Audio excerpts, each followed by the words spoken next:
গতকালকে এক দলীয় প্রধান বলছেন একটা বস্তি এলাকায় গিয়ে যে ওখানে লোকদেরকে ফ্ল্যাট দেওয়া হবে।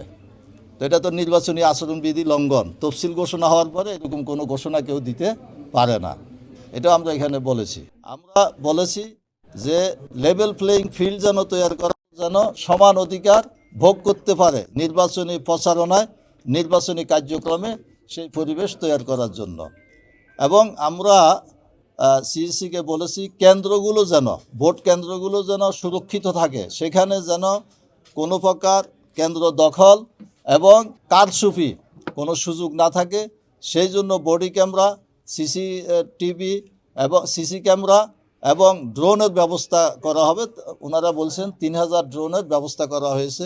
তা আমরা মনে করি এর পরিমাণ আরও বাড়ানো প্রয়োজন।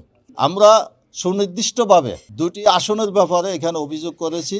একটা হলো নেত্রকোনা 1, সেখানে নেত্রকোনা 1-এর কলমকান্দা উপজেলার ইউএনও মোটামুটি নিরপেক্ষভাবে উনি কাজ পরিচালনা করতেছিলেন, যার কারণে একটা দলের ক্যান্ডিডেট তাকে সেখান থেকে প্রত্যাহার করার জন্য তদবির করে গত 2 দিন আগে তাকে ওখান থেকে বদলি করেছেন। এই জন্য আমরা এটা তাকে পুনর্বহাল করার জন্য বলেছি।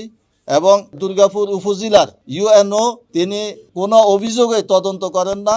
নির্বাচনী আচরণবিধি যারা লঙ্ঘন করছে তাদের ব্যাপারে কোনো অভিযোগ দিলে তিনি সেগুলো তদন্তও করেন না। তিনি এক পক্ষ নিয়ে সেখানে কার্যক্রম পরিচালনা করছেন, সেটাও আমরা জানিয়েছি।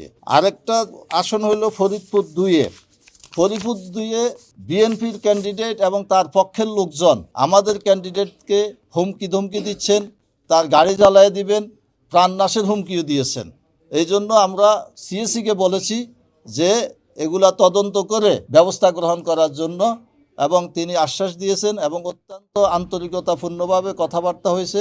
তিনি আমাদের বক্তব্য শুনেছেন এবং তিনি একটা পরামর্শ দিয়েছেন, সেটা হলো ইলেকটোরাল যে অভিযোগ কমিটি আছে সেখানে অভিযোগ দেওয়া সিএসিকে এবং সিনিয়র সচিবকে কপি দেওয়ার জন্য, তাইলে ওনারা ব্যবস্থা নেবেন এবং এটা দ্রুত সময়ে ব্যবস্থা গ্রহণ করা সম্ভব হবে।